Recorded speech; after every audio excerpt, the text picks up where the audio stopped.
Rites of Ascension. By C.V. Brawny. Chapter 40. All aboard. Don't worry about being too rough. Just do it. Celestia whispered in Twilight's ear as the crowd hushed. With a deep breath, the Grand Mage of Equestria took aim at her target and charged her horn. The projectile hovered in midair, shimmering with her magic before launching forth like a baseball heading for a home run.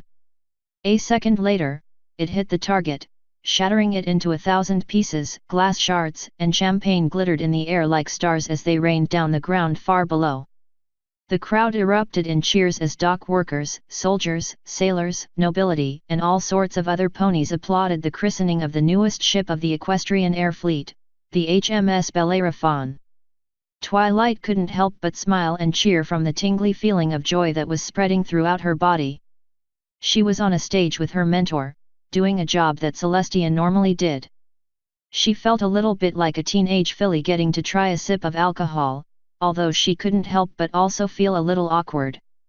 Luna, who was right beside her, had less military authority than she did. Celestia stepped up to a podium and waved to her ponies. And with that, our new warship is ready for service. She yelled out without even needing a microphone. Sailors, you have trained and honed your skills for a long time now. At last, it is time to put those skills into practice. Admiral, the ship is yours. By your Majesty's command. A mare in front of the assembled sailors bowed, then snapped around to face the crew. Crew, to stations. A small formation of soldiers on the dock turned and snapped a salute, all shouting aye aye, before turning back and marching in unison up the ramp and into the ship. A second group followed them, doing the same thing before the next group. Each batch was progressively lower in rank, until the entire crew had boarded. The Admiral stepped up to the podium and the microphone, spreading out her blue wings and lighting her horn while her silver mane blew in the wind. This is Admiral Tempest. Commence engine start. A winged unicorn. Just like Cadence, and one of only a few dozen in existence, Twilight thought, shifting a bit in her seat and noticing something on Silver Tempest's back. Is that a katana? She closed her eyes and pulled at her wellspring, shifting to her magic sight. There were two very bright points of light in front of her. One was Tempest's bright dual magic wellspring, and another was buried in the hilt of the sword. Not just a katana. That's a bonded blade. A buzzing sound carried through the air for a moment as power flowed into the ship's turbines, and was then replaced by the roaring whir of the engines of the world's largest and most powerful airship. Tempest turned and bowed to the princess, and Twilight noticed the 4 red bars on the sleeves and shoulders of her odd, black uniform. It's somewhere in between a martial arts uniform and a kimono. I guess generals get the privilege to fully customize their uniforms. Your Highness. Your ship stands ready. What are your orders? Tempest's words were part of the standard ceremony, but Twilight felt they were spoken strangely. It was more aggressive than normal, but that aggression was not directed towards the princesses. Celestia smiled, her position at the podium having her stand towering over the Admiral even more than normal. Prepare your ship, Admiral. At 0800 hours tomorrow, you set sail. At once. All crew, prepare to take on supplies. We sail tomorrow. She jumped into action, barking orders as ponies scrambled to begin loading the ship with all the supplies it would need for its extended mission. She is a sword eager to be used, Luna commented as her sister made her way towards the nobles' tents. Young and brash. Talented, no doubt, but she still has much to learn. I can't help but feel I have even more to learn, Twilight sighed. This is going to be a tricky mission. I'm not sure how I'm going to remain undetected while figuring out where that bonded core came from. If I'm spotted. As Tia no doubt told you, even if you are found out, Zebrica is incapable of posing a threat to Equestria. President Makia could scream and holler, but little else. Also, if you feel it a lost cause, the source of the gem isn't something that will save or break us. You may abandon it without fear. Maybe, Twilight took in a deep breath. I just really don't like going into something expecting to fail. I like to have a plan to succeed. Luna smirked. Oftentimes, soldiers like to say failure is not an option. This time one of your objectives may be such a wild goose chase that success may not be an option. You needn't worry. Tia and I are fully aware of this fact. Twilight groaned a little, looking off to the hills in the distance. Fall had come in full swing, painting Canterlot Valley in colors seen only once per year.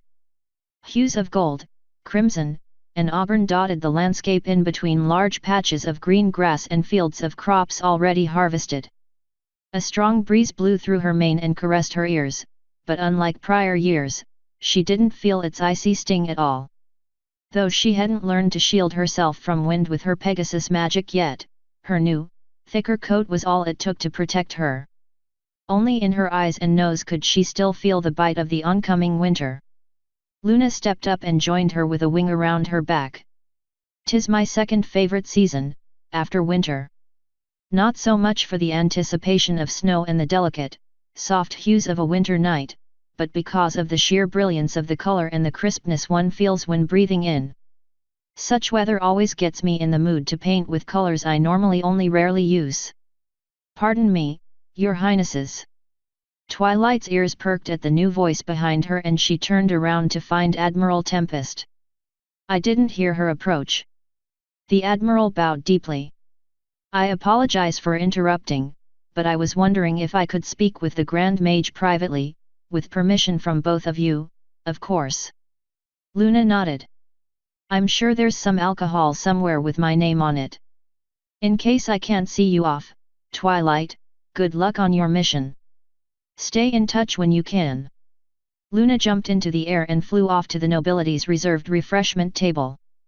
"Lady Sparkle? Would you please follow me?" Tempest turned, motioning to a more private area behind the stage wall. Twilight lifted an eyebrow, but relented and followed. "What's her deal?" Once they were out of sight, Tempest began to speak. "Lady Sparkle, are you aware of the current state of Equestria's navy?" Twilight shook her head. "I'm not certain I am to the extent you're expecting. I know that our naval fighting force is very limited compared to our land and Pegasi forces. This is mostly due to the fact that our only potential rivals over the oceans are so far away a sea-based assault would be impractical at best. The Griffins also have no navy to speak of, so most ponies saw little point in spending bits on a large naval force." "You are correct, Grand Mage." She turned and stopped in front of a cave leading to the other side of the mountain and Canterlot proper. After the airship that carried the prior princesses and princes of Canterlot and the Lost was destroyed, Equestria mostly ceased investing in ships, whether they traversed the oceans or the skies. Except for Napon.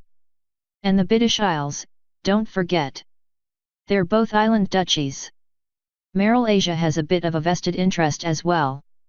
Twilight lifted her journal out, checking her notes on the Bellerophon. "And we've certainly restarted spending as a nation.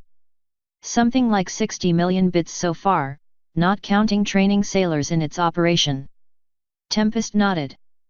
"It's about time the Council realized the value of these ships as weapon platforms, and I believe we have your brother to thank for that. We're behind where we should be, but at last there is at least some progress. The issue most heavy on my mind right now, though, is that of experience. To be frank, Equestria's navy does not have any pony whom I feel is qualified to captain the Bellerophon. Not yet, anyway. As such, I have taken command of her myself, and selected an executive officer I believe may have potential." Twilight's jaw dropped a little. "That's highly unorthodox. I don't know much about military procedure, but that can't be normal." "It isn't. I had to obtain special permission from Her Highness Princess Celestia in order to do this. However, I believe that with better training, we may yet transform our navy into a respectable force, and I am uniquely qualified to lead this effort." She lifted her katana and pulled it slightly out of its sheath, staring at the silvery reflection in the blade. Tempest continued, I grew up in Napon, and my family owns many ships. I've spent more time on a deck than on soil or cloud. I killed my first pirate at age 15. Sailing is my life, Lady Sparkle. Trust me when I say I have a level of authority on this. Twilight shuddered. Taking a life at 15. I can't even imagine. Okay, I'll trust you on it. I take it that you'll be the commanding officer during my mission. The Admiral shook her head and sheathed her sword. No. You are the commanding officer for the mission. I am the commanding officer for the Bellerophon. You tell me what needs to be done, and I will issue the commands needed to the ship and crew to see it through. Some wind blew through the tunnel entrance, filling the air with a slight dankness that Twilight wrinkled her nose at. Sounds good to me. The only experience I really have with airships is my little hot air balloon, and that's a far cry from a warship. I'd honestly much rather leave command of the ship itself in your hooves. Tempest turned away and spread her wings, viewing Twilight through a corner of one of her emerald green eyes. Then there's only one more thing I need to know. Twilight froze still as Tempest leaned in close, their muzzles almost touching as Tempest stared into her eyes. What are you? Hush, Tempest hissed. I need to know. Tell me, why are you here? Because Celestia gave me this mission. No, not that. Why are you here? What drives you? What does your heart feel that makes you put yourself at risk? Do not speak, show me with your eyes. Tempest tilted Twilight's head up as she gazed, examining her from several angles. Yes, I see now. So many possibilities. I think, Lady Sparkle, that we'll get along just fine. I look forward to working with you. Until tomorrow. She flapped her wings and took off into the sky, leaving Twilight to watch her soar back down towards the ship. I wonder if any of the other generals are that, well, eccentric. I suppose one needs to be exceptional in both skill and personality to go that far up the ranks. A trickle of pebbles and dust fell down the cliff face behind her. What's that? Her eyes snapped to the sight of a pony's head poking over a rampart above her, and as she squinted she could just barely make out a light blue coat and a large purple hat. Is that Trixie? What's she doing outside of the war room? Twilight looked around, checking for an easy way up. Wards should be minimal out here. She lit her horn, pushing a substantial amount of energy into it as the targeting portion of the spell resolved itself, finding a landing point. A crack went through the air as she shifted up to the ramparts in a flash of purple light, her hooves clopping on the stone after dropping a few inches. Twilight? Is that you? Trixie asked. Twilight was busy holding her head and shaking off the inevitable nausea from teleporting that far, but did manage to open her eyes to find Trixie in a wheelchair. Ugh. Yup. Me. At least, I think it's all of me. I'm always a little nervous I might leave a piece behind when I teleport this far. You? Trixie's eye twitched. You can teleport. Twilight rattled her head, getting her bearings again. It was one of the first spells Princess Celestia had me learn, though it was years before I could use it. Still, I can say it's the first spell I've truly mastered inside and out. Not that I can go very far. It's nothing like what the princesses do. Trixie took off her hat with a hoof and slumped down. Trixie. I've been trying to master that spell for ages. Twilight walked up to her and sat down, leaning against the rampart. It's not easy, but I've had a lot of practice at it now. Though, I have to ask, why are you up here instead of in the war room? Trixie wheeled herself back over to the rampart wall and looked out to the docks below. It's been weeks, Twilight Sparkle. I'm grateful for your protection, but honestly, I needed some fresh air. Or at least air that didn't smell of stale coffee. Hey, coffee is one of the best smells ever. Okay, let's not judge her too harshly based on that. She did say stale. I can understand. It must feel good to get out of the war room after all this time.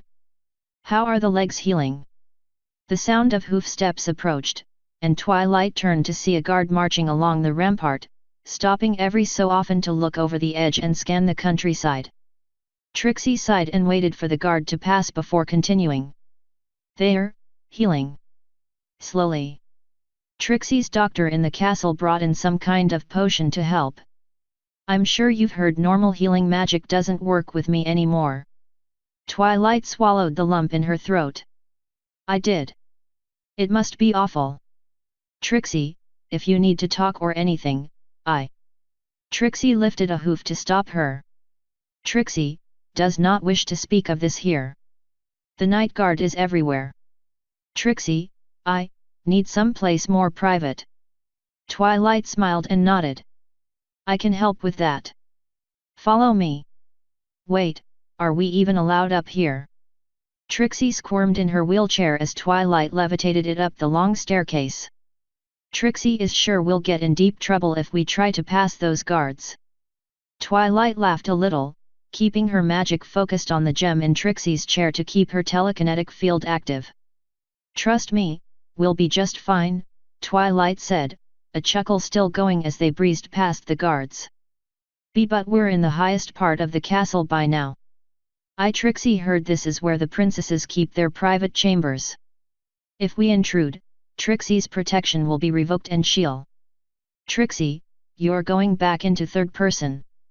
Relax. I've got the run of the whole castle. I practically grew up here. As long as you're with me, the guards won't trouble you. Trixie was still shaking some, but she settled back in her chair and nodded. I'll trust you, Twilight Sparkle. Twilight shook her head, going up the penultimate set of stairs. That's another thing. You don't need to use my full name. If you really want to be formal, use Lady Sparkle, but I'd prefer it if you'd just use Twilight. Trixie sighed. Very well, Twilight. But, where are you taking me? Twilight smirked while going up the last set of steps. I guess this is how Celestia and Luna feel when I'm freaking out over something trivial. You'll see. Trixie's eyes grew wider and wider as they approached the top of the stairs and stopped in front of the large double doors to Celestia's chambers, the sun carved into them making it explicitly clear as to what they were. Trixie swung her head around to face Twilight. Why, you can't possibly be serious. There? We'll get put in the dungeon for sure. Trixie shouldn't even be this close to them. Twilight's grin grew threefold. No, not there. I mean, I could use that, and I've been in there plenty of times. I am her personal student. But, there was another place I had in mind. Twilight turned Trixie's chair to the right, showing her a different set of double doors with a different cutie mark emblazoned on them. Based on her expression, Twilight was sure that, were it physically possible, some pony near the base of the mountain would have been hit on the head with Trixie's jaw. Yet, this is definitely what Celestia feels like when I'm freaking out over something silly. Trixie doesn't believe it. They gave you your own quarters? Here. Twilight gently pushed Trixie's chair down the hall towards her room. One step down, as a representation of my distance from the sisters, Twilight noted, lowering the chair gently. Luna decorated it personally. She pushed the doors open and wheeled her in, watching her guest's face with far more amusement than should be legally possible. I have to say, she outdid herself. I'm finding new little details all the time. Trixie is. Twilight parked the wheelchair, then ran up and dived into her cloud bed, sending a few tufts into the air. Yup. I was pretty much the same way when I saw it. I know you're an earth unicorn, but if you have time, learn the cloud walking spell. Cloud beds are honestly worth it. Trixie grabbed her face with both hooves and sighed. Okay, Trixie admits it. She is jealous. Severely jealous. Twilight stood up and shook off the bits of cloud on her. I didn't intend that. Honestly, I was trying to make to feel welcome, included. But, if it makes you feel better, I'm about to spend most of the next week or two cooped up in an airship. Still, this room is private, Trixie. Twilight lit her horn and closed the doors before laying down on the floor in front of her guest. I'm here to listen to anything you need to say.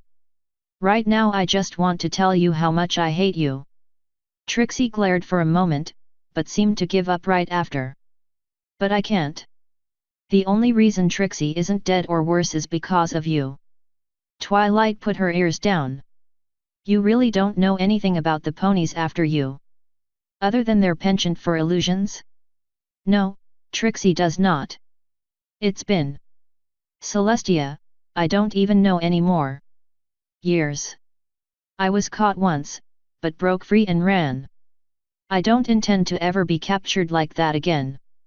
Trixie rubbed her hoof over her cast, staring at her legs. Twilight sat up and put a hoof on the chair. I don't intend to allow it, Trixie. We'll figure out what's going on. I want you to be able to go back to doing your shows someday. Trixie rolled her eyes. I'm so out of practice, I don't even know if I can. Twilight folded her forelegs and tapped her chin with a hoof. Why not try now? I'm willing to watch if you don't insult me. Trixie scoffed, then winced, and rubbed her cast.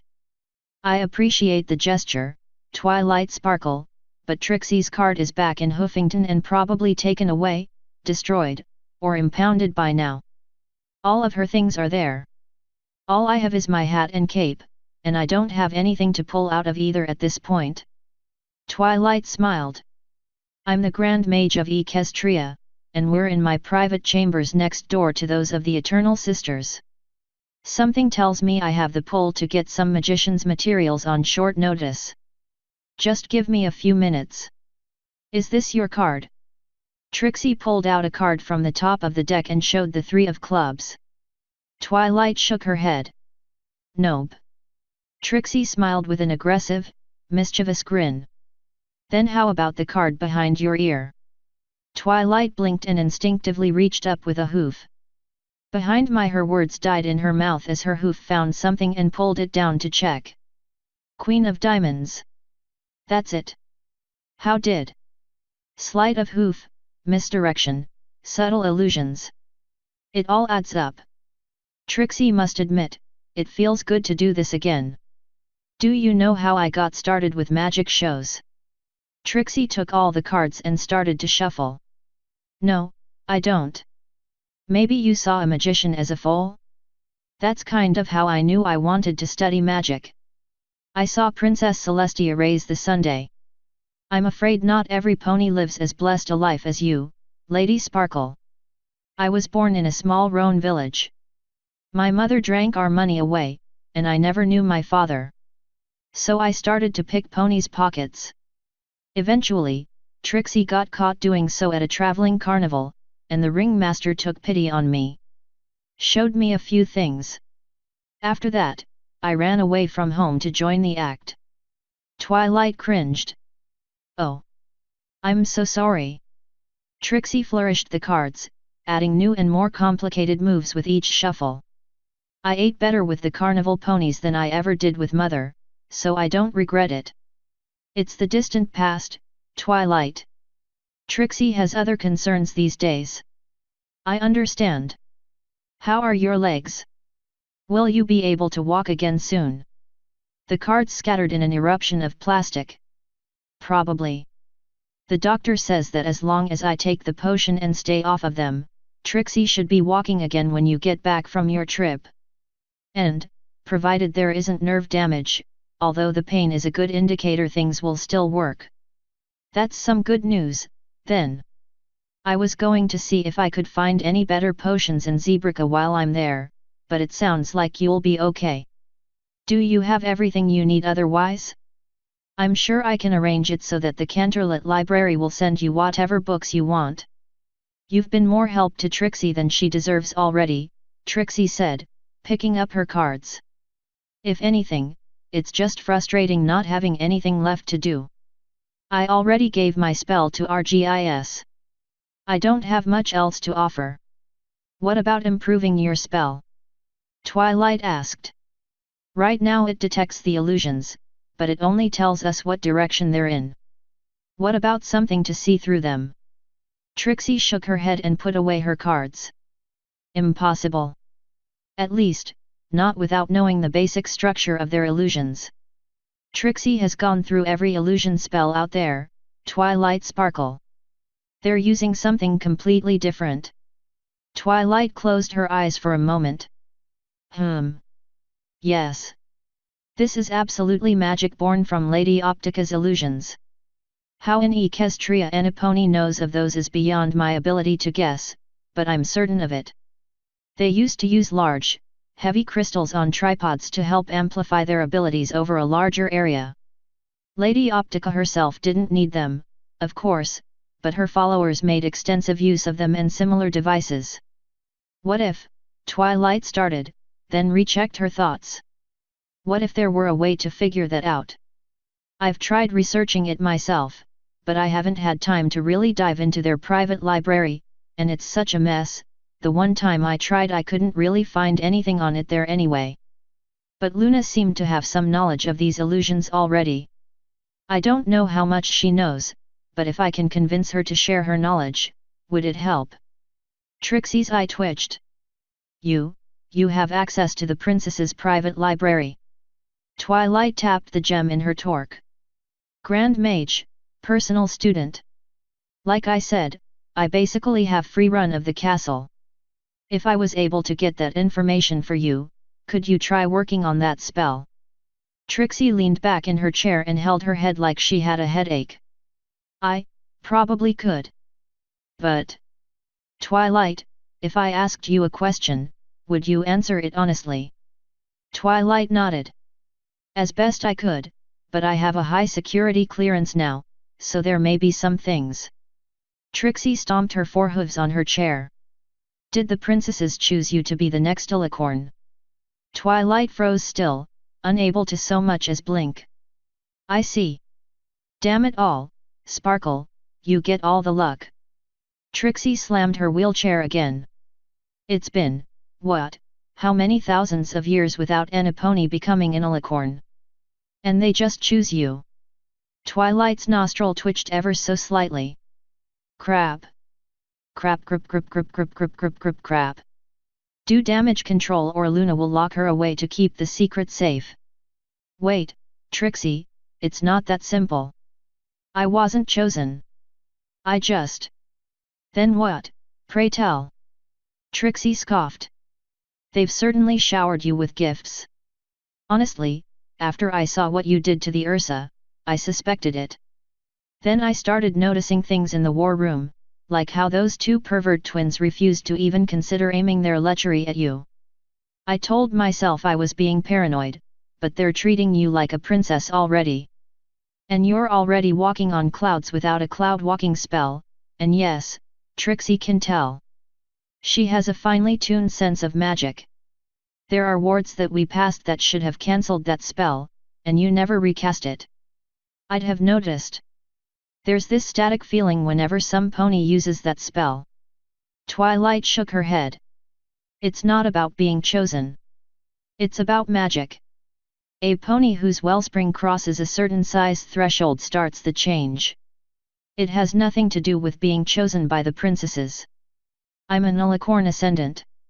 It'll be years before I fully ascend. Trixie cringed, then flopped down in her chair, burying her face in her forelegs. Ugh! Wonderful! So much for great and powerful. What a crock! Twilight took in a deep breath and let it out. No pony is saying you aren't powerful, Trixie. In fact, she shifted briefly to her side to confirm her theory. Your wellspring is quite large. Not as large as it needs to be for an ascension, but even so, I'd say you're maybe 1/10 of the strength of my brother. That doesn't sound like much, but considering he's far and away the most powerful unicorn known other than myself, that's still saying something. You are powerful, Trixie. But not as powerful as you, Trixie mumbled. Well, no, but, think, Twilight. We were so close to making her a friend. Think. But will it really matter? If I ascend, surely ponies wouldn't try to compare us anymore, right?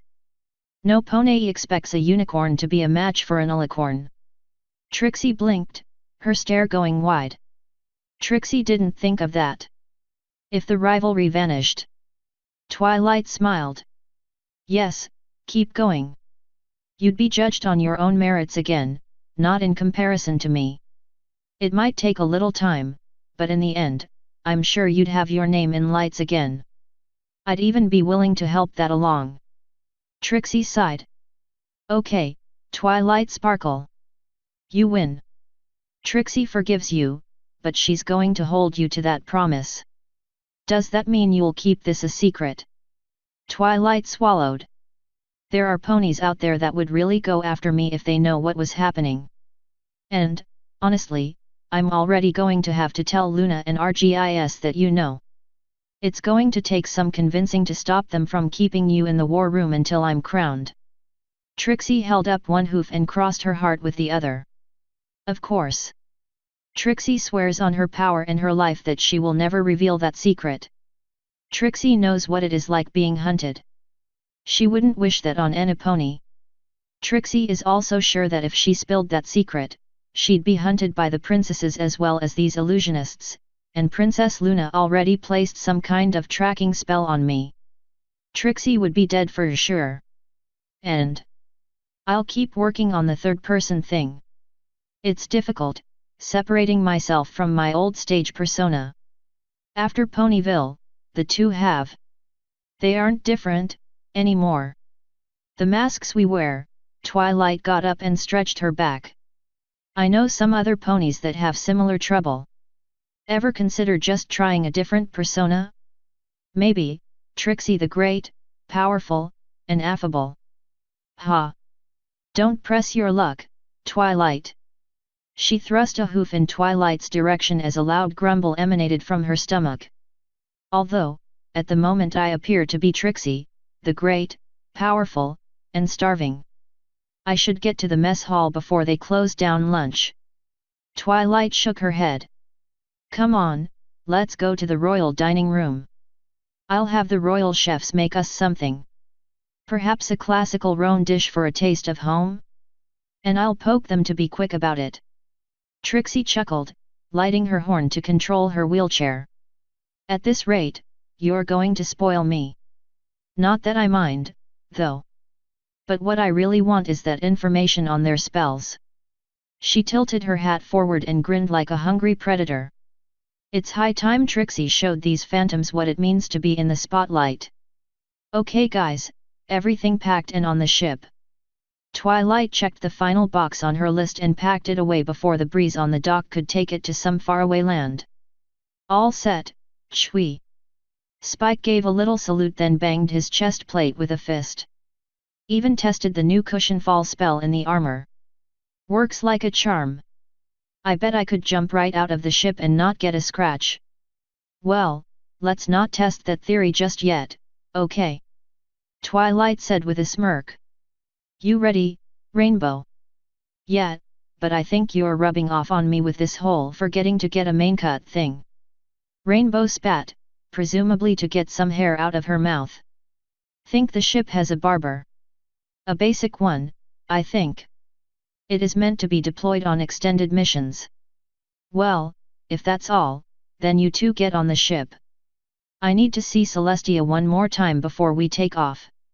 Her two guards saluted again and started up the ramp, leaving Twilight to herself on the dock. Well, that wasn't entirely true.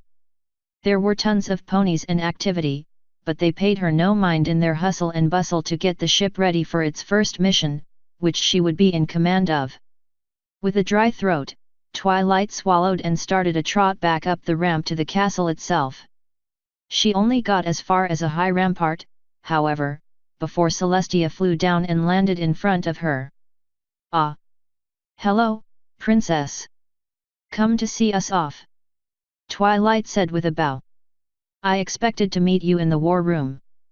I figured I'd save you the trip. Celestia smiled. Besides, I was giving a certain some pony a ride. The princess waved her hoof then tapped on the ground, and a small chariot came in for a landing next to her, carrying Ponyville's only zebra. Zecora. It's good to see you. Are you excited about getting to visit your home? Twilight said using the Zebrakan dialect she'd taught her. Zecora lowered her ears. I did not leave under joyous circumstances, and truthfully, I cannot consider it a home anymore. But I also cannot refuse such an earnest request of help from my friends. Celestia told me you didn't leave under the best of circumstances. If you want, you can just give me a list and descriptions or something, and I can. Zecora walked towards her and put a hoof on her shoulder. Were it not for you, I never would have found a place I could call home. Also, I understand you are looking for something else and may need to ask my people about it. I can't let you do that alone. If a zebra there sees both of us instead of a unicorn by herself, you might get a warmer reception. Twilight reached out and gave her a small hug. Zecora smiled a little before walking down the ramp behind her with Celestia, the Pegasus soldier from the chariot carrying her things. Twilight had fully intended to watch her leave for a couple more seconds and wave, as she knew Celestia would as well. She did not count on her entire world going dark coupled with a tense grip on her head and a low, bass growl of a voice behind her saying don't move. Just guess. This interruption had a physical form, and judging by the presence of armor pressing on her back, it was a pony. She elbowed it in the stomach, then grabbed its leg with her hooves and tossed it in front of her, slamming it on the ground and stomping on its chest. The last part would have worked brilliantly if not for the grey-purple cat-eye gem that roared like a puma and projected a shield in front of her hoof. Not bad, Twily. Obsidian armor held up a hoof for help up. Good reaction, though you shouldn't let me sneak up on you like that. Twilight laughed as she grabbed him and pulled him to his hooves. Night Guard and their crazy hiding abilities. I swear, Shiny, someday you're going to try that and I'm going to actually hurt you without thinking about it. Oh, that'll be the day. Catty wouldn't ever let me live that down. But, I think I have a long time before that happens. Besides, I'm not the one you should be worried about. Remember to keep practicing on this trip, and reach out to the crew. Keep making friends like you always do. Obsidian pulled her into a hug, which Twilight returned. That's the plan, BBBFF. You here to see me off? Yep. And I have a going away present for you. He reached into a compartment in his armor and took out a small blue book. Take a peek. Ah, my brother, always knows what to get me for a trip. Twilight lifted it out of his grasp and opened it up. There was no index or preamble, nor printed letters. Everything was scribbled in with a unique style of horn writing, his. Magic symbols started almost right away, and the assembled spell took shape in her mind. Barrier spells. Obsidian looked around, seemingly checking for eavesdroppers. Not just any barriers. My barriers. The personal ones I use when I go into combat. Well, a few of the layers, anyway. I haven't kept written notes on them in ages, and mine are highly personalized, so these took a bit to put together, and they're still very incomplete. But, I included the most important basic layers, including the inertial processing submatrix. Twilight's jaw dropped. Inertial Pro. Wait, you don't mean the layers that... Yeah, those. Once you have them fine-tuned, you could get hit with a locomotive and survive like you'd only been shoved. See this area here? He turned to a page in the middle of the book. Right there. It controls how your velocity and acceleration interact with how you get hit. Sure, it might look like you just got tossed into a mountain at barely subsonic speeds, but that's because the shield absorbed, stored, and slowly released the energy at a safe rate. If you collide with something, it'll transfer the energy into that. It's saved my life hundreds of times, and now, it can save yours. Shiny. You never give this out. When I asked about it you said it was Class FO. Obsidian laughed. Yes, little Miss Grand Mage, you have security clearance now. Although it wasn't really ever classified, just something I didn't give out. Not even the other generals have the knowledge in that notebook. After all, the less others know about my shields, the more of an advantage I have. I also put some other tricks I have up my sleeve in there, so, protect that thing, will you? Twilight stuffed it in her saddlebag and put a seal on the flap. I'll memorize it and burn it right away. If they want the ashes, they'll have to climb in the Bellerophon's reactor. The several thousand-degree, thaumatically radioactive reactor. I don't think you have to go that far, but knowing you. Hey, you're my BBBFF. I'm not going to let anything happen to you, Obsidian finished. That's my line, little sis, but thank you. He leaned forward and gave her a hug, squeezing her hard enough to knock the wind out of her. You take care of yourself, okay? Yeah. She gasped, refilling her lungs. You too. Twilight stretched out on her plush, red velvet bed inside the special royal chambers of the Bellerophon, listening to the airship's turbines thrust them through the sky. This bed is just like Celestia's. It's not quite a cloud bed, but it's still more comfortable than a glorified cushion has any right to be. Hey, Chui, is it okay if I take a nap? Rainbow rolled over and yawned. Not like there's much else to do here. Twilight nodded and yawned, too. Yeah. Just, don't sleep too much. We're going to be here for a while, remember? I brought the cards, Spike said, pulling out a deck and leaning back against a locked-shut bookcase. It's something at least. Thanks for letting us bunk with you, Chui. I wasn't looking forward to being crammed in there with the other soldiers. No offense to them, but, well. No problem. Twilight chuckled. This room was meant for Celestia, after all. And I think the three of us put together are about her size. Maybe. Yeah, there are some advantages to being short. Aerodynamic. Rainbow flopped over on her back, then crawled under the cot's blanket. Spike shuffled the cards over his head. Pfft. You're not the ones who are supposed to grow 10 stories tall. You have any idea how awkward that's going to be? Pardon me, Grand Mage. A metal clanging sound came from the hatch-like door, the sound of a hoof tapping it. It's Admiral Tempest. Twilight lit her horn and opened the door, letting the Admiral step in and bow. I apologize for bothering you, but I wanted to inform you that we're currently nearing Manhattan. We'll be over the sea by the end of the day. Also, I felt that it would be a good time to introduce you to the special teams on board the ship that will support you on the mission. Sounds good to me, Twilight said, standing up and stretching. It's going to be a long trip. May as well make some friends. Rainbow, Spike, do you two want to come? Nap is priority right now. Rainbow yawned. Spent a lot of time flying around a while ago. Need to recover some energy. I'll pass for now, too. I think I should head down to the cargo bay and practice. Spike pulled out his halberd. It's been too long since I did. I think I'm getting rusty, and Celestia said there's no ley line where we're going. Suit yourselves.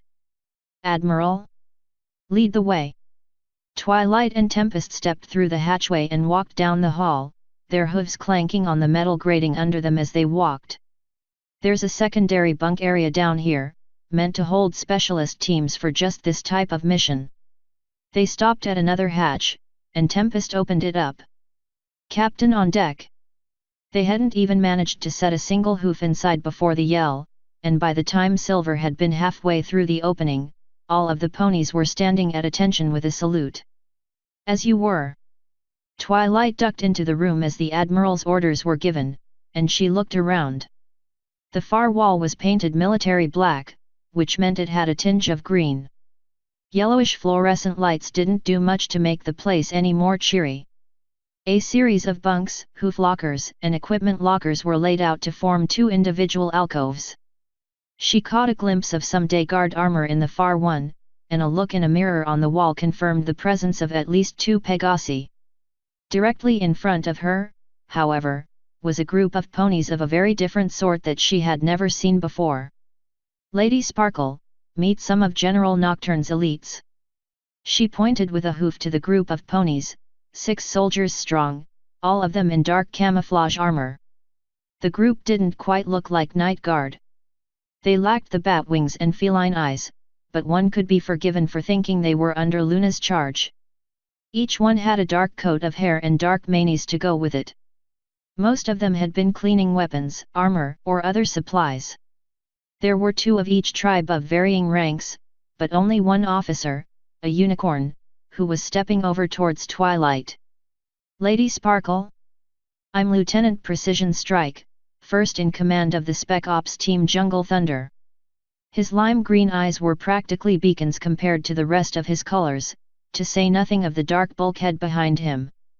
"We've been assigned here to make absolutely certain no harm comes to you.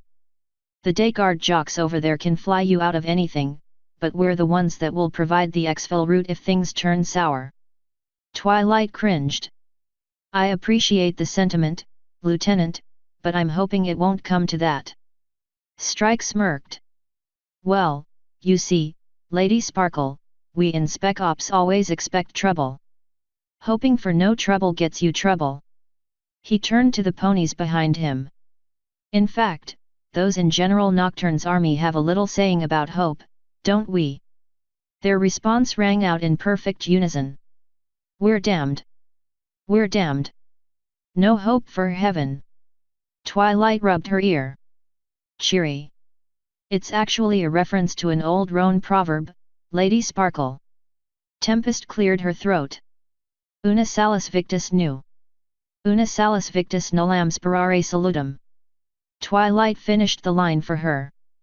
The only hope for the doomed is to not hope for safety. In other words, to accept one's fate and abandon all hope and fear. The unicorn corporal mare next to him exposed a Cheshire smile. "Well, what do you know?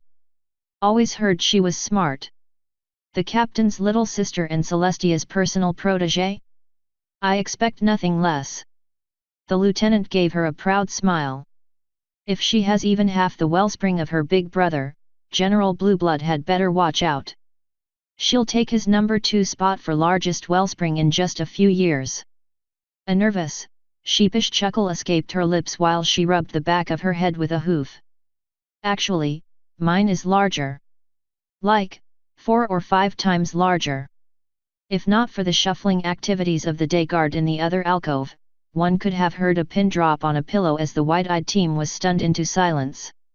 Ah, crap! I hate it when they do this.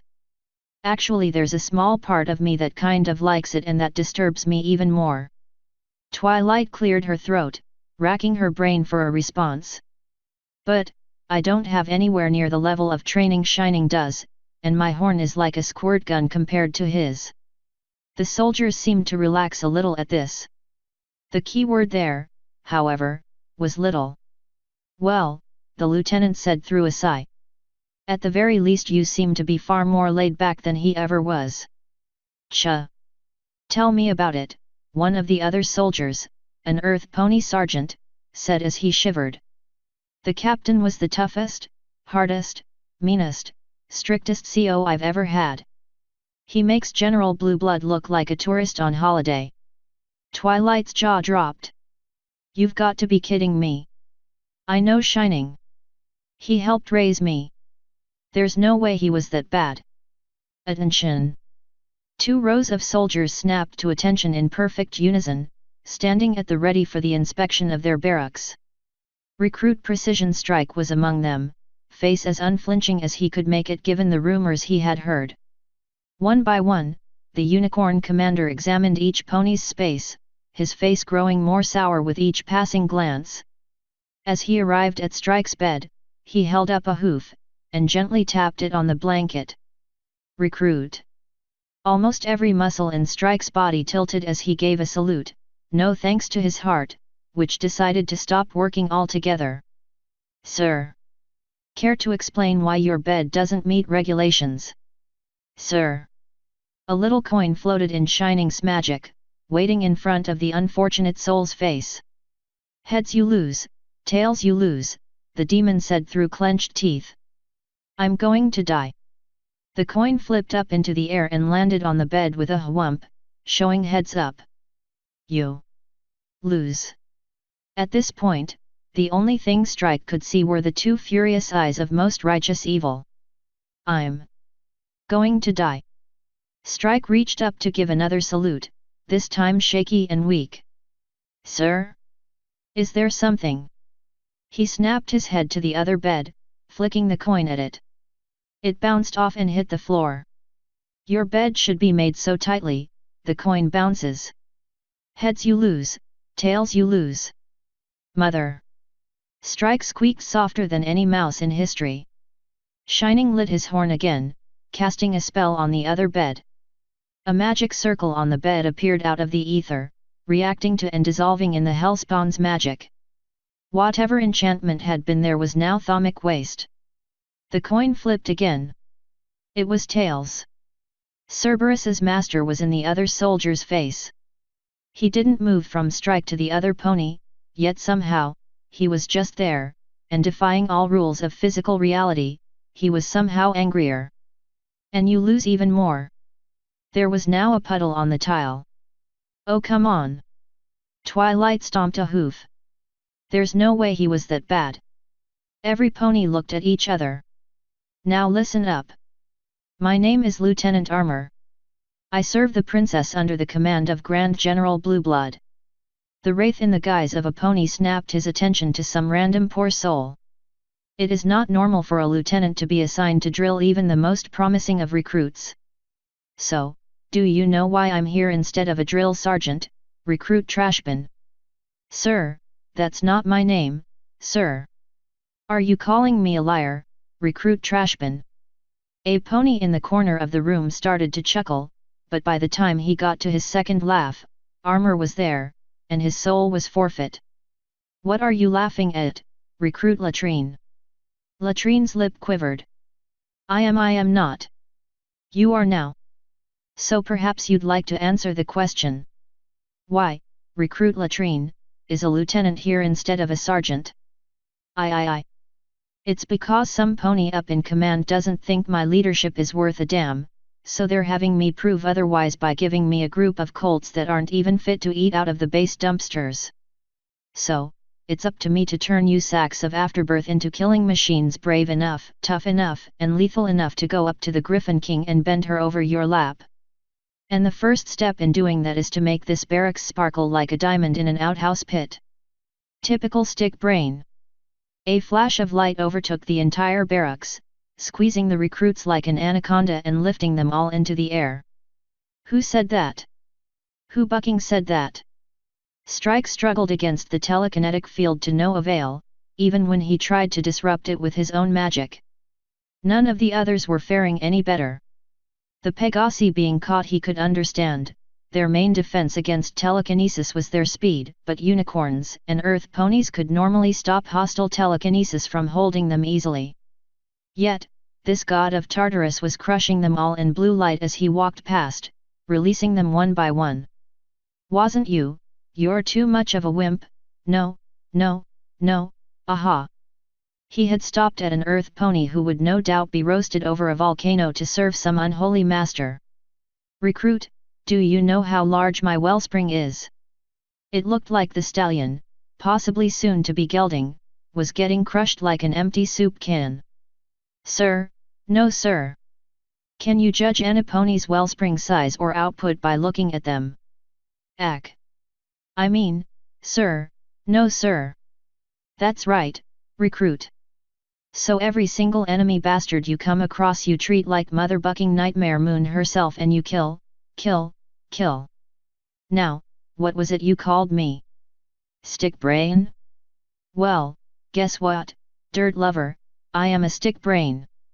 I am the most powerful stick brain this side of General Blueblood, and I've insulted more ponies than you have hairs in your mane, with language more foul than the stench that comes out of your mama after she sleeps with her diamond dog lover. If you want to get in a tribalist pissing contest, I will leave you dizzier than a cloud humper in a centrifuge. The recruit dropped to the ground like a sack of rocks. Every pony other than recruit Dirtnap over here, get down on the floor and give me push UPS. How ma? Recruit Dirtnap. Sit on your bed. Dirtnap's eyes tried to retreat into their sockets. Sir. Recruit Dirtnap, are you deaf? Dirtnap's butt missed the bed, twice, before finding a spot. Good, now. He turned back to the rest of the recruits. Every pony, you will do push UPS until recruit Dirtnap gets tired. Am I understood? Strike and the rest of the group started repeatedly kissing the concrete floor. Sir, yes sir.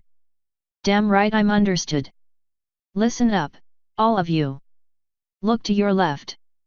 Look to your right. Let your heart fill with fear knowing that these ponies will one day be responsible for your very lives. If one of you screws up, the rest of you will suffer. This is as true here in basic as it is in the field. Therefore, I do not care what your tribe is. I do not care if you have a noble pedigree dating back to when Celestia was a bouncing baby foal or if you are a bigger mutt than every dog in a pound put together. You are all worse wastes of space than plastic banana slicers bought by senile old grandmothers, and you are all going to work together like you've been BFFs since the womb, or I will have no trouble drumming you out of my precious army and leaving you broken in a ditch to walk home. Give me a sir, yes sir if you understand. Sir, yes sir. I must be getting old. I couldn't hear a damn thing you said. Now, all of you, say it again like you deserve to serve the princess. Sir, yes sir. That's not how we do it in this army, soldiers. When I give you an order, you say sir, yes sir. How can he be louder than all of us put together? Strike swallowed what might be his very last swallow of all time. Now, we're going to do this once more. In an instant, the drill sergeant of the gatekeepers of the underworld vanished and reappeared next to the pony that had made the puddle earlier. Recruit Bedwetter. Did you know that the road to Tartarus is paved with the bleached bones of recruits that don't live up to my standards? Sir, yes sir. Well, Cerberus's balls, I think I actually heard you this time. He strode to the door, stopping to address them.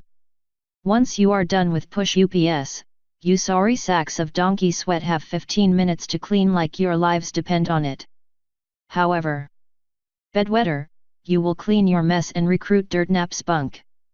So help me all, you sorry lot, if I find one speck of dust I will clean and bleach this place using your heads as mops. Whether or not a flashbang grenade went off when the door slammed shut, no pony knew for certain. Now Twilight's eye was twitching. Not her eyelid, although that was doing a mamba too, but her eye. I'm going to have a little chat with my brother when I get home. No Strike shot her a look so sharp Twilight could practically feel the hairs of her mane slice off. He was completely right to do what he did.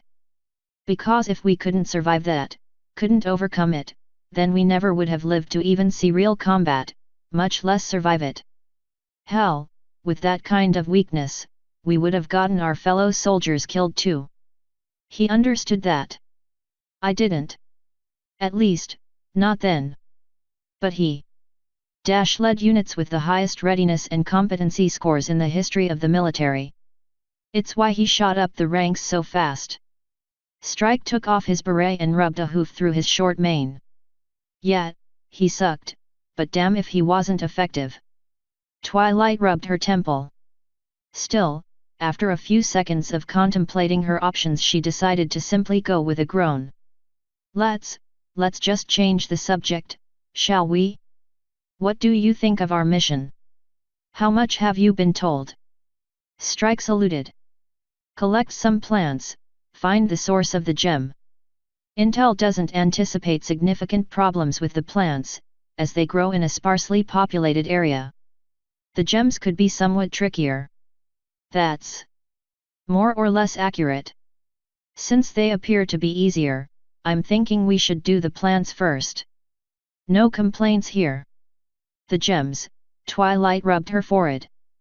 Honestly, I've been trying to think of a way to pull this off, but I have yet to come up with anything solid. It's just a really big area to search. We could be out here a while. Or, I could trip over it as soon as we land on the beach. I honestly have no freaking clue. Corporal Caliber put her foreleg over her and the other ponies. Whatever you need, ma'am, and however many guns it takes, we're here to help. Twilight let out a snicker. It was bad to assume that this would simply end in violence, but that was still a little funny. Thanks, guys. Dismissed. Ma'am. The entire group saluted and went back to what they were doing. Twilight looked around, finding that Admiral Tempest still hadn't yet returned. Might as well say hello to the day guard ponies. She walked a little off to her left, and poked her head around the corner. Hello, gentle colts. The two ponies dropped the things in their hooves, letting them hit the ground as they swung around into an attentive salute. Greetings, Your Majesty. Twilight was about to comment on the whole Majesty thing again, but she couldn't help but see something odd. The pony that had spoken was off somehow. It took her a moment, but she finally saw it, a gentle, mischievous smirk in the corner of his mouth. Wait a minute. Cloudburner? Is that you? Twilight took a tentative step forward, trying to see through the glamour spell. The smirk grew into a full-blown smile. Well done, Twily. It's been a while. Twilight returned the smile as a weight lifted off her shoulders. It has. I haven't seen you in. What, a couple of years. How have you been? Oh, can't complain. Although I actually saw you plenty, you just couldn't tell. Glamour spell on the armor and all that. Plus, you know, they frown on moving when we're stationed in the castle, so I couldn't really say hello. Although, since I'm saying hello now, we should probably explain some things to Sea Lance here. Cloudburner motioned over to the other day guard. Twilight hid a giggle behind a hoof as she sat down. It's okay, Sea Lance. Cloudburner and I go way back. He helped take care of me and Spike when I first moved into my tower in Celestia's school for gifted unicorns, since I was rather young and shy. Also, I'm not as strict as Celestia. You can relax, or, at ease, or whatever. I'd very much like to be friends. Sea Lance practically melted, his relief was so palpable. Twilight could actually see little drops of sweat fly when he wiped his brow. Thanks, Celestia.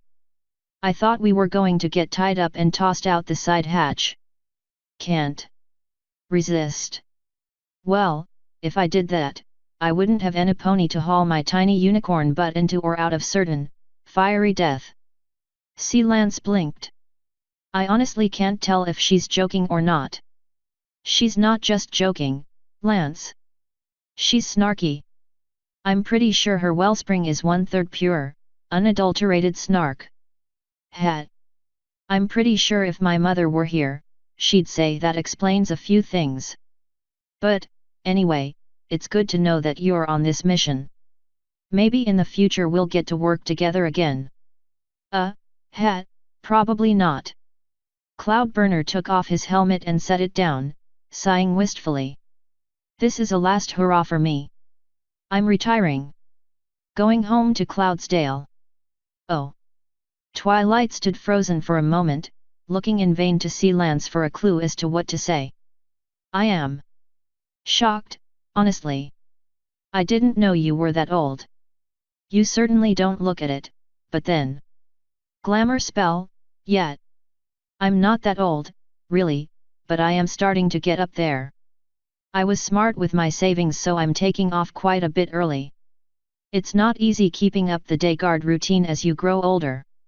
But at least I get to play with the new toys before I go. Twilight looked around the room at the various articles they had spread out over their cots, but found them all rather familiar. New toys? Like what? Sea Lance looked at her. They haven't told you yet. Twilight shook her head. No. Historically, Grand mages traditionally rely on our smarts, intuition, magic skills, and our ridiculous wellsprings. What kind of new toys did they give you? Better to see them in person. Come on, let's go down to the launch bay. Newbie, you stay here and finish sorting our gear. Sir. He saluted. Twilight watched as Cloudburner signed off on a particularly large hoof locker and dragged it out to the middle of the bay. And this is the first of our new little toys. He put a key into the lock, and each of the seals around the lid popped open, revealing a brand new set of guns designed to be mounted on the back of a pony. Twilight put her front hooves on the side of the container and stared at the equipment inside. This doesn't look like the Cloudsdale guns I saw earlier. She ran her hoof across the barrels, noting that each side had 2 guns instead of just 1. The harness seemed much heavier, too. That's because it's not. A good chunk of the military went with the Cloudsdale models, because they're light, fire really quickly, and are easy to use. They are especially good for Pegasi. The Day Guard, however, has a higher standard for fitness, so we ordered these Earth Pony models from Westphalian Defensive. Even the Pegasi are going to use them. They only fire in bursts to keep from overheating, but they pack a hell of a buck. And hopefully we won't need to use them. Twilight made a mental note of the image of the company's logo. Just like the Cloudsdale guns, it was located in between the barrels on the harness. True, but better safe than sorry. Cloudburner reached down and pulled the guns out, mounting them on his back with a groan. Uffa. And this is one of the reasons why I'm retiring. Ouch. These things are freaking heavy. I'm not a spry young foal anymore, damn it. You don't have to put it on the rest of the way just to impress me, Cloud. I believe you. Want me to help put that away? Twilight lit her horn. Cloudburner held up his front hooves and shook his head. No. Don't touch it, there's a security spell on it. Unauthorized TK will send a feedback pulse down to your horn and try to blow it out. I've seen what happens when ponies do that. Trust me, you don't want that to happen. Twilight shuddered as an image of Celestia during the changeling attack replayed in her mind. In that case, I'll leave it to you. Good call. He took the apparatus off his back and dropped it into the chest with a thwump. The other new toy is considerably lighter. Here. He made a click and whistle sound and waved at one of the other ponies in the bay, who trotted over with a cloth helmet. On the side of the helmet was a strange, small tube with a metal-tipped end. That doesn't look especially protective. Cloudburner chuckled. No, it's not supposed to be by itself. You're supposed to put it inside your helmet, or take off the cloth and wear it by itself. Here, take a look. He showed her the inside, which had a foam-covered part next to where the ear was supposed to go. This thing here is a speaker, and the other little doodad next to your mouth is a microphone. When you press your ear, it trips a switch and anything you say in the microphone is transmitted over a range of a couple of kilometers to every pony else with one of these. Twilight shook her head. That's impossible. Radiant magic in the environment scatters the signal. I performed the experiments on the radio waves myself in school. I know. Neat, isn't it? Some hotshot egghead found some type of crazy spell and stuffed in it a crystal core that lets it cut through the interference. A pretty short range, granted, but still invaluable. Twilight glared at the device as she sat down and gnawed on her hoof. I suppose, in theory, one could boost the signal strong enough. Maybe with an adaptive matrix to blend in with the ambient magic. I hadn't considered this before. Kinda wish I had now. Command has come up with a whole new language of code phrases to memorize when you're speaking over these, too, which is a bit annoying, but all the same I have to say, I'm rather jealous of all these foals coming in with the new gadgets. Maybe not so much the extra heavy guns, but these radios? Man, I wish I had these. At least I get to use them once. Twilight picked up the radio in her magic and put it on her head, the top curling up a bit from her horn. So, what, you just press this and talk into it. Testing, testing. Bellerophon control on station. Submit request. Twilight jumped back, not expecting someone to actually answer her. Sorry. Just, testing the equipment. Crap, I'm going to get in trouble. No, wait, maybe not. This is Twilight Sparkle, by the way. Roger that. Bellerophon control out. Twilight exhaled in relief as she took off the radio. Almost really messed up there. SNRRRK. Cloudburner failed to hold back his laugh. Twily, you're the Grand Mage of Equestria. Shoot, even when you were just a student, you were Celestia's student. Short of deliberately committing a felony, you're basically untouchable.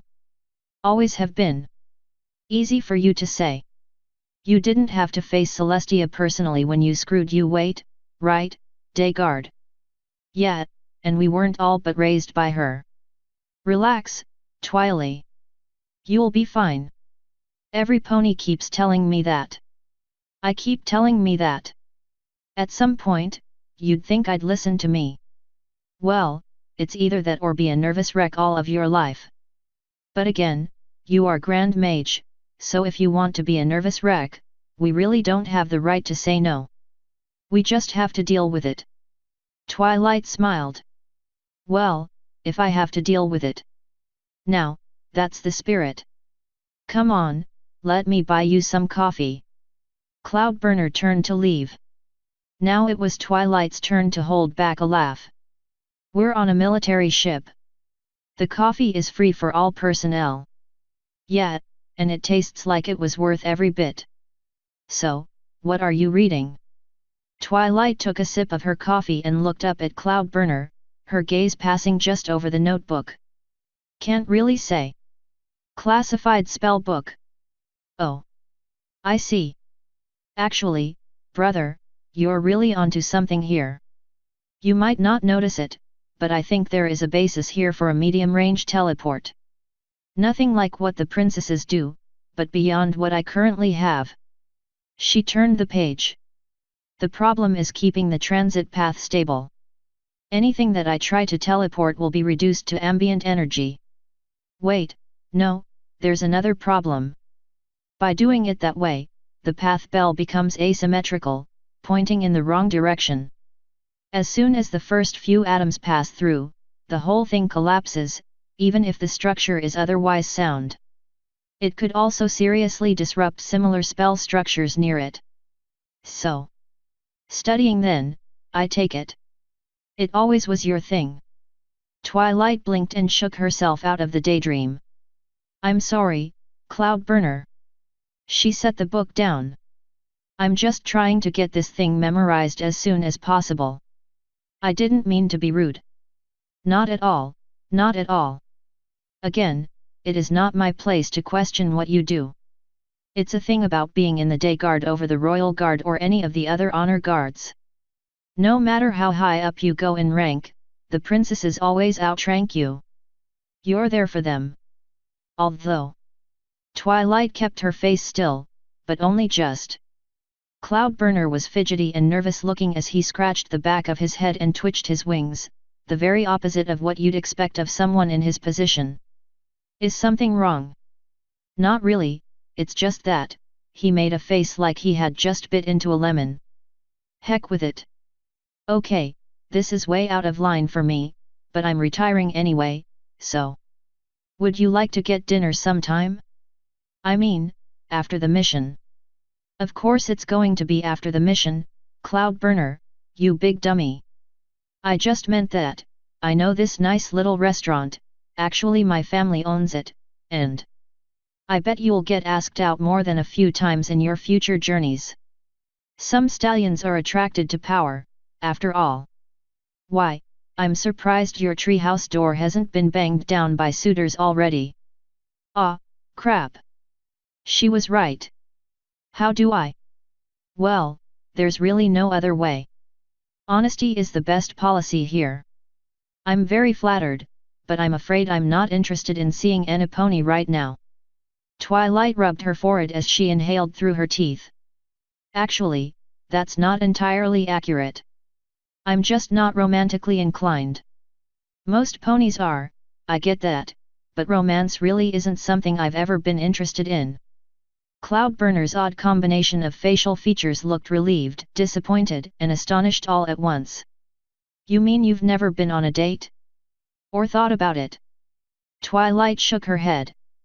No, some ponies are heterosexual, some are homosexual, some are bisexual, but I'm really none of the above. A better term to describe me might be asexual. I very much like having friends, but I don't like taking it beyond that. For all the noise and clanging dishes in the mess hall, it may as well have been utterly silent for all the awkwardness that the space had gathered around them. You aren't going to tell Celestia? The tension melted off of Twilight's shoulders. No, I won't. You've been so nice to me over the years that I'll let it slide. Especially since you backed off when I said no. You are a very kind, sweet stallion, and you were a perfect gentle colt about it.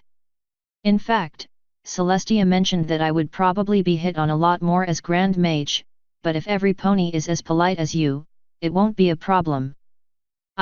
Cloudburner shrunk down a little. I don't think I can speak for any other stallions. Don't worry. I won't hold any of them against you. Twilight smiled as she took a drink of her coffee. I will, however, be holding them to your standard of politeness. Failure means Rainbow gets to do the rejecting. Cloud held his belly with laughter, probably imagining what that would mean. Well, all the same, if you're ever in Cloudsdale, look me up. We can get some real coffee. As friends. He held out his hoof, and she gave it a bump. I'd like that. Author's note. Welp, here we go. Block 5, and Mission 4. As always, let me know what you think, even if it's just an I like this. I'm 30,000 words into Block 6, and I'm writing some scenes I've wanted to write for ages now. Gotta keep going. There's a lot of new characters here, which I normally try to avoid, but I think it'll work out just this once. And we get to meet Admiral Tempest. We'll meet all 6 of the generals eventually. This was a mighty long chapter, hey? Gotta hurry up and write more so I can post the next one.